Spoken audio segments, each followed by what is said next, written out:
you see her, just wave her. Okay, I'll just share a little bit about how this all came about. We have a youth life group, and I got some of our youth together to talk about some issues. I knew this sermon was coming up today, and I wanted to hear from them about, what are you struggling with? What are the challenges in school that you have? What are the things you're wrestling with and others? And it really opened up a whole lot of things for me. So let me grab my notes here, because I've got some questions to start out with. Hi, Lydia. And so I got together with 3 from this group, and we've added, Gavin, you were there too. Good.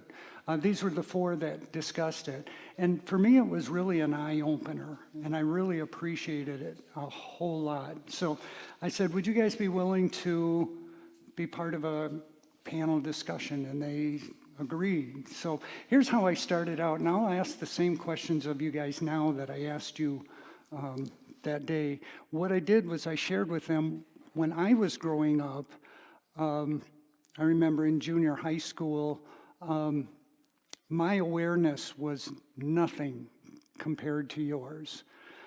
They had a thing at school, if you wore yellow, that was a sign that you were gay, and people would punch you on the arm. So on Wednesdays, I knew not to wear yellow. I mean, for us, it was a silly kind of thing, and I didn't think much of it. If there were young people with homosexual tendencies, I was unaware, and clueless. Now, how does my experience compare with yours? That was my first question. So, and I don't remember who went first before, but anyone want to jump in on that? How is my experience different from what you've experienced in high school? Now, Lydia's in middle school.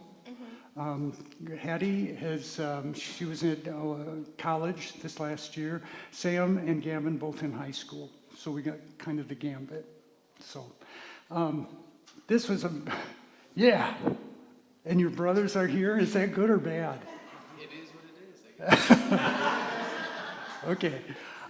Go ahead and you'll have to share those microphones. We've just got 2 of them. So, okay. Go ahead, Hattie. Break the ice. Me?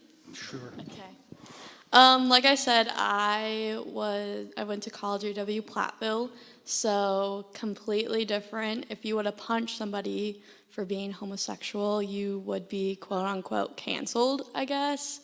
And that's just you can't do that. At the end of the year, they had a bunch of rainbow flags, and we weren't allowed to touch them, like, in the middle of our campus. But when it was Veterans Day and we had all the American flags, people were taking them down, stepping on them, and doing all that. But if that happened to the pride flag, there would be like a punishment, I guess. Like you wouldn't be able to go back to school, or you would be just a punishment, I guess. Okay. Gavin, you looked like you were going to say something before. It's very common Okay, right. Yep. It's very common in high school to see queer people, extremely common. And we have to be really accepting, or the whole school is going to be on your butt about it. Like, people will make fun of you if you're not supportive, and shun you and just all that. Okay. Sam, I noticed you were nodding your head. Yeah, I'd have to agree with that. And I mean, there's definitely, well, at least at my school, people aren't beating up homosexuals. And yellow is not a sign of it, I would say. Thank God.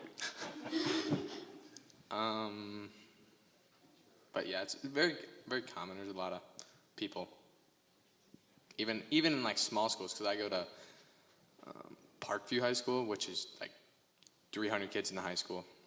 So, not just big schools have it. Okay, Lydia? It's extremely common. My grandma works at the school that I go to, so I'll find myself hundreds times a day going to her and saying, "Is that a boy or a girl?" And her answer will just be yes, because they identify as them or they. And I know last year, when I went to summer school, people were in the kind of like where you enter, they're selling pride flags, and everyone was wearing pride capes because June is Pride Month, and that's also when summer school is. So, Okay. Anything else you want to add to it? Otherwise, I got a follow-up question. I guess it's more common than not nowadays. It is, I would say it's way more common for someone being like bi compared to like straight or like, yeah, I would just say it's more common nowadays. What kinds of discussions have you had in school, at school or on social media or with friends? Are these the kinds of things you ever talk about with other kids? Or is it sort of just, okay, I'm just going to avoid it?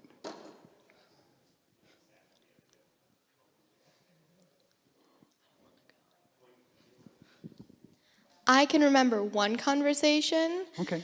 and it was pretty much teachers saying, like, if you feel like you're experienced that, feel free to talk to anybody, and nobody's gonna like hate you if you come out as like gay or bi, LGBTQ plus plus plus. Okay. So that's the only conversation I can remember at school. So how have you dealt with the changing culture? Me personally, I just accept it and move on. I can't do anything about it. And if I even try, I'm going to get harassed for it. So, I think I remember when you talked before, you said you just kept a low profile. yeah, in school, I'm usually in the background. I'm not big on anything. So, Are you like that at home? yeah, Okay, all right, just checking. All right, I'm usually in my basement hiding.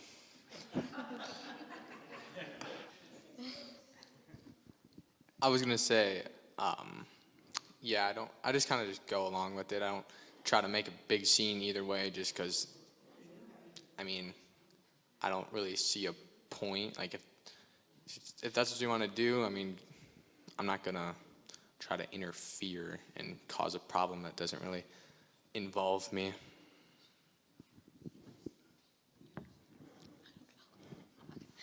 Yeah, and I do know that some people are like us. I know in the office where my grandma works, so she works with the counselors. She works in student services. So her and the counselors, they're all on the same page about this. But every classroom is forced to put up a sticker on their door that has a triangle with the pride flag in it saying safe place. So I know that they don't like that. A lot of the teachers don't like that. okay. Has the issue of pronouns come up in middle school? Yes. A lot of them identify as he, they, them, and yeah. So how about high school? Yes, like transgender or no gender, whatever that is. And I just usually just call them by their name because that way you can't mess up. It's either that or they, them. I go right in the middle so I don't offend anyone and get yelled at. Okay. What about the kids that are transgender and rename themselves, like a boy who's decided to be called Kathy or something? I mean, how do you deal with what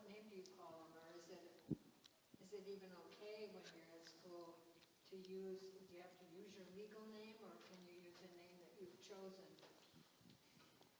So we're making a recording for Sam's folks. So I'm going to repeat the question.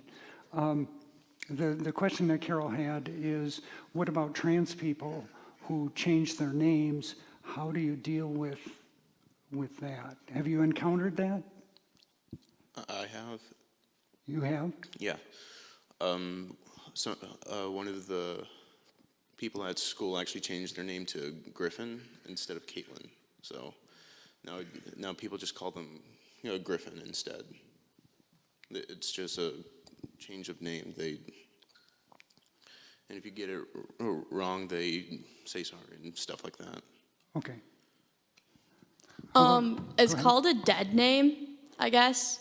I kind of just found that out when we did our little talking a couple weeks ago. So Could you explain that? Dead yeah, name? a dead name. So the name that your parents named you when you were born, and if you change genders, your original name is going to be a dead name. So that's not your name anymore. And then also would like to go, and at college, the amount of introductory quizzes, I guess, about me stuff, we had to put our pronouns in, and you had to do it. And it was a little annoying, I guess. And then on our doors, we would have to write our pronouns on our door decks, which basically say your name. And then I had an RA that was a they, them, and they had a significant other that was not a girl. It was a girl, but originally was not a girl, if you guys can catch my drift on that.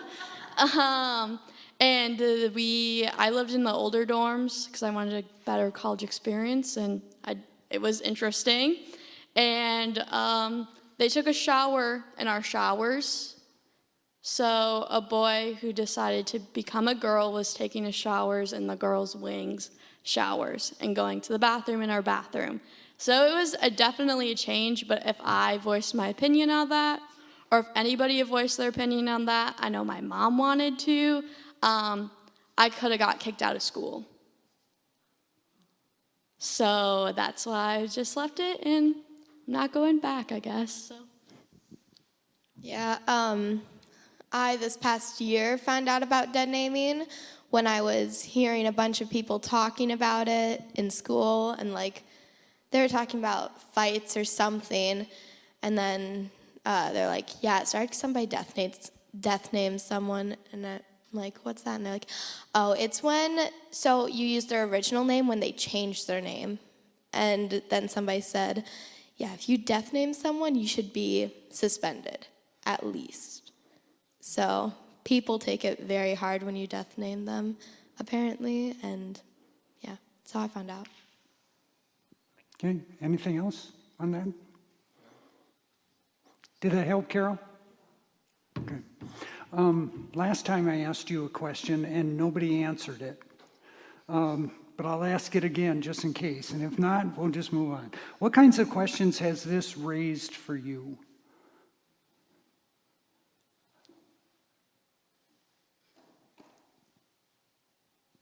Okay, we'll move on.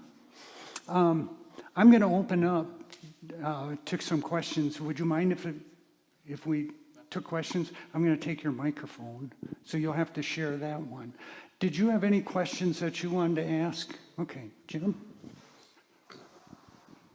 Okay, as a parent, this whole transition is a little bit difficult. I have a 13-year-old daughter who identifies as they. She's now chosen the name Cameron, which has been a difficult transition for me. With your experience in school, as a parent, what can we do to be more supportive? What can we do to be more understanding? What can we do to be less critical of these changes in order to be able to become closer with our children? Great question. What do you think? I'll give you a minute to think about it. I have to answer? No. I just handed it to you to hand off. that's a really tough question, you know, and it's, I can see where we wrestle with being judgmental on the one hand because we find this so different, and yet being loving on at the same time. It's really calling us to put on our Jesus. So what do you think? I was gonna say that you just got to accept them for who they are, because like it's still your child, and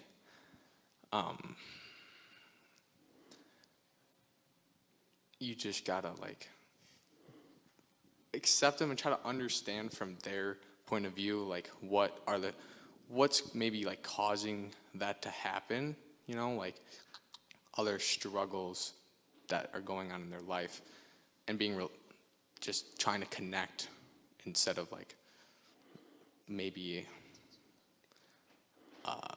like pushing away, maybe, I don't know. It also is just very popular, so that might be it too. I would just say support them without supporting the idea. Because, yeah. I like the way you put that. Like Lydia said, it is very common, it's very popular. A lot of people just do it for attention. They could have all their attention from their parents and everything, but in school, they might just do it for attention from the teachers, from the other kids, because that's what we all have seen. I know we commented on that when we all met up. That's a hard time in life, isn't it? You're dealing with so many questions, life issues. I remember hearing Steve and Annie Chapman, singers, and I remember at one time Annie was introducing a song, and she said, you know, my brothers and sisters, we were real argumentative, and one day we were fighting over who is the best, and my mom came into the living, and then she said, this was a stage in life where I was wrestling with some of those questions about my identity and who am I. And she said, my mom walked into the room and she looked each one of us in the eye and said, I want you to all know not a one of you was planned. She said that kind of answered a lot of those questions for me right then. So, but the point I'm making is, this is a time in life when you're really struggling with who am I, and all of those life questions, and it's a tough time, and so I think you're right. The influence of others, hopefully they'll outgrow it. Maybe go back here first. I have been teaching growth and development for our nursing courses out at Blackhawk Tech for the last 19 years and taught them before. And I know that according to developmental theory, the stages you guys are in from 13, 14, maybe even earlier, up until probably you're in your early 20s, it's a time of shaping your identity. So I liked what you said, that there's a lot of peer pressure even. It's become a popular thing. How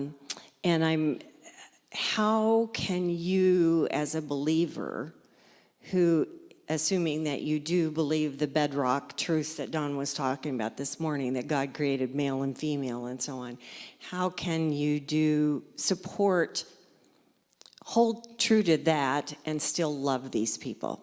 I guess that's what I would like to see, because I do believe that God created male and female. I believe that from the vast majority of these young people, it's a stage they're passing through, and they will probably pass right on back, and maybe eventually, but because of the way our society is going, who knows?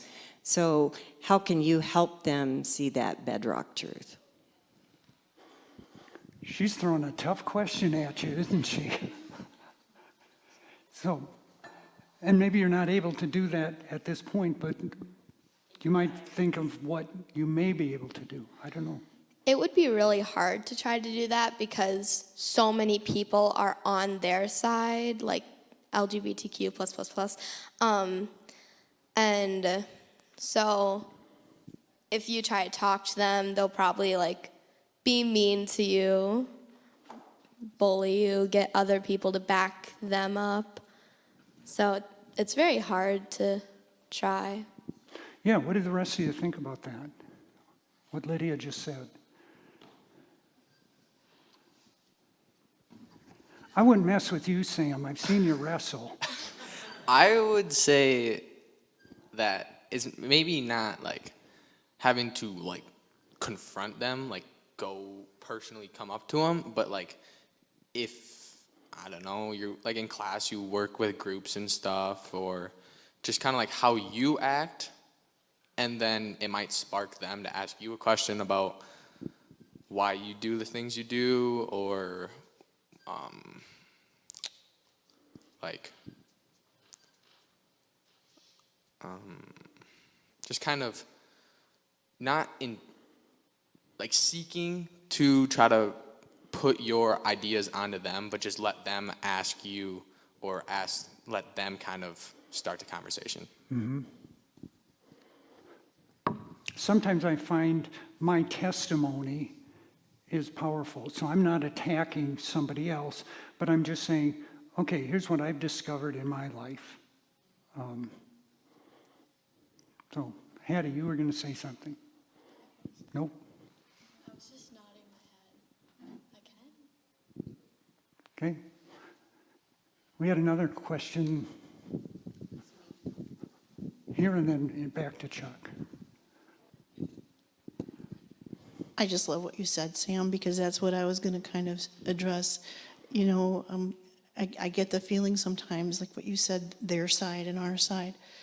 And with some of these kids, these are real struggles that they're facing, real concerns. And I love the thing on the door that says this is a safe place, because kids need that.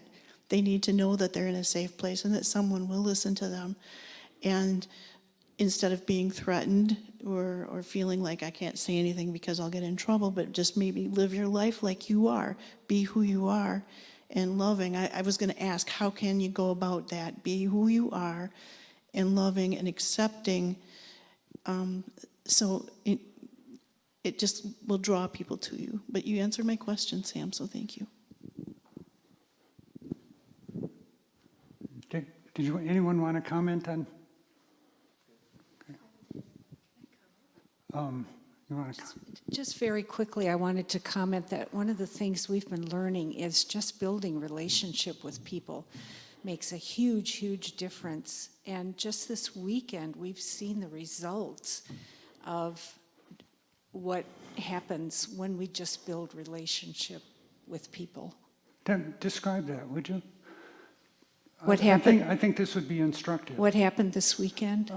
What happened leading up to it, and what happened? Yeah. We've been living in the house we're in now for about 6 years, and when we moved in, we made a decision to get to know all of our neighbors.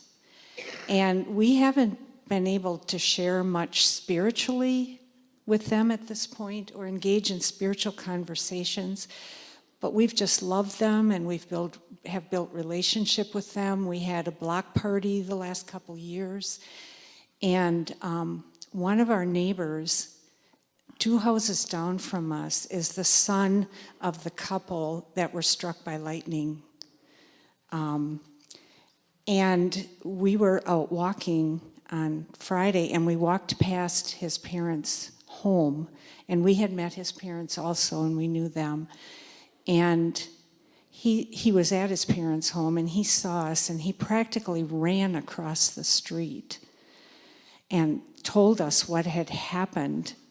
And then he said, and Chris, he said, I just told my family a half an hour ago that your son was struck by lightning a year ago and died. And it gave us an opportunity to go in and minister to his family, just because we had built relationship with them, and he knew they could trust us. So just getting to know people and building relationship with them and loving them, I think, makes a huge, huge difference. Very good point. So, Chuck? Do you feel comfortable with being yourself, or do you feel pressured? And you mentioned that it was popular, but do you feel like you're getting pressure from different sources to not be yourself? For example, when you went to college and you said there was a male student who was using your bathrooms and showers and such, would you have felt comfortable to say, I'm not comfortable with this? I was not comfortable. Like I said, I could have gotten kicked out of school if I had a complaint like that. My best friend is an essay at, we call them so-called the bougie dorms, and she is dealing with this problem right now. I was going to live with her, and then I decided that I wasn't going to go back, and she has a roommate that was originally a boy, but she's a girl now, so she's going to have to deal with that. But she can't even voice her opinion because she's an essay and she is running the building, so you can't do that. You can't be comfortable about that because they're gonna take the other people's side over, like, I guess us, if that makes sense. Like Sam, she can't do anything about it, and which sucks. And it sucked when I had to take a shower and they were in the bathroom or go to the bathroom. It was just uncomfortable, but I had to learn to live with it because I couldn't complain. So it's forced on you. It's getting to the point that it's getting forced. Are you feeling pressure from, so that you're not necessarily comfortable with being yourself? Do you feel like there's outside pressure for you to do something or adapt or change or embrace? Social media, I would have to say. We are being told that we have to accept everybody for who they are, but if we don't agree with them or if we have different beliefs, they don't accept us, but we have to accept them. So, and like I said, social media is very an influence to our generation because everything's like on Snapchat, Instagram, TikTok, I guess even Facebook, but it's definitely the social aspect of you're kind of getting, I don't want to say groomed, but you're kind of getting groomed to that point that you have to accept everybody and kind of agree with it, and you can't voice your opinion.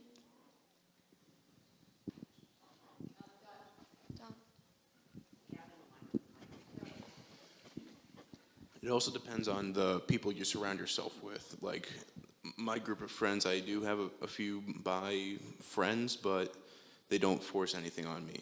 So it really depends on who you surround yourself with, who you follow in social media, and really just that. I know that this year, for the first time, like Oak Hill Christian School just reached its capacity in forever. That a lot of the Christian parents are starting to pull their students from school.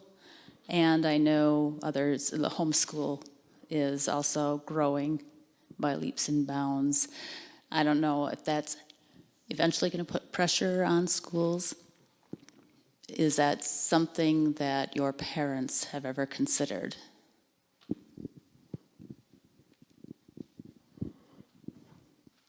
Are you like if our parents would be taking us out of public schools? Yeah. Okay.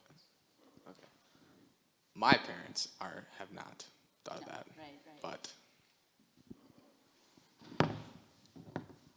I am partly homeschooled. I still go into school for a couple classes, like art and music, just because those are classes that I like. Originally, I think I'm homeschooled because masks. We didn't really like to wear the masks. I found it hard to breathe, so I think that was the original reason. But now my little brother Finn. So first it was just me and Bo, and now my little brother Finn is also being homeschooled, and I think the main reason for that is because now even elementary schools are doing Pride, and I know my mom was talking one time about these 2 first grade twins, and one was a boy, one was a girl, and now, are they both boys? Yeah, they're both boys, and mom just, yeah, it's not good for little kids to be thinking about that early. My parents did not put me in any private schooling, but I know my brother and sister-in-law want to put my niece in private schooling. With the world, there's not so much outsider voice in private schooling, especially if you go to like a Christian school. You're going to have that faith-based education, so you're not going to have everything that's going to go on in the public school, in the public eye. So like pronouns and like the stickers and like pride stuff, like that's not going to be as common as there will be in Christian schools, I guess. Holy smokes. So just so everybody can grasp the full insanity of what's going on today, can you guys talk a little bit about like furries and other alternative forms of lifestyle?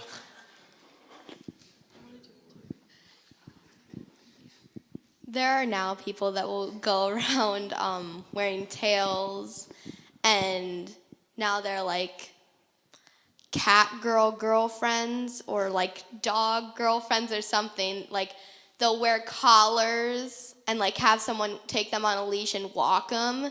And one of the things, like the best gift you can get them is a dog kennel or like a dog bed or a cat bed or something like that, a cat tree even. So it's definitely more common now. I went to Craig, and that was like kind of coming out when I was in middle school. And then high school hit. I went to a big high school, so it was like different. People wearing like tails and ears, and we're like, okay, whatever. And then it really came I don't want to say the word popular, but it came popular in the past like 3 to 4 years, I have to say. And then even like at college, you're gonna see people with leashes and tails and ears, and some like girl had literally a litter box for her to go to the bathroom in at Platteville. And they have that in Milton, I think. Milton, there's a huge like thing going on in Milton, and they have to have litter boxes in their bathrooms now. Chris, you'll have to correct me, but if I'm wrong, but I think it was you who was telling us there was this one girl and her mom pulled her out because they were refusing to put a litter box in the bathrooms since she identified as a cat. Was it you who was telling me about that? Yeah. Yeah, so.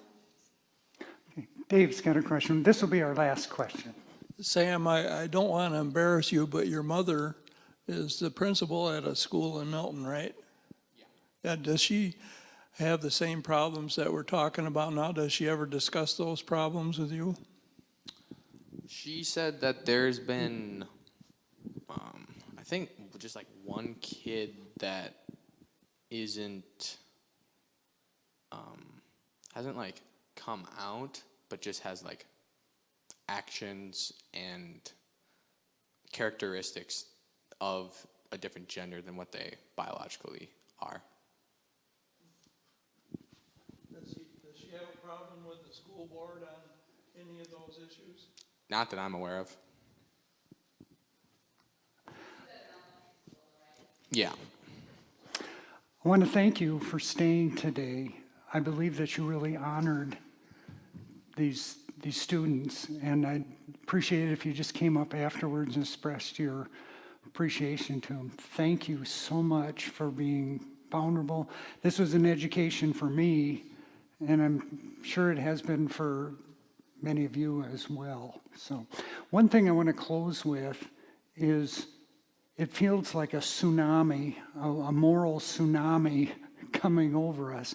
But I think back to the book of Acts, and the early church was in the Roman Empire. The tsunami had already come. So we can't give up hope in our God, because he works in the most amazing way. And Isaiah says, "See, I am doing a new thing. Do you not perceive it? I'm making a way in the wilderness and springs in the wasteland." And that's when God's people were in captivity.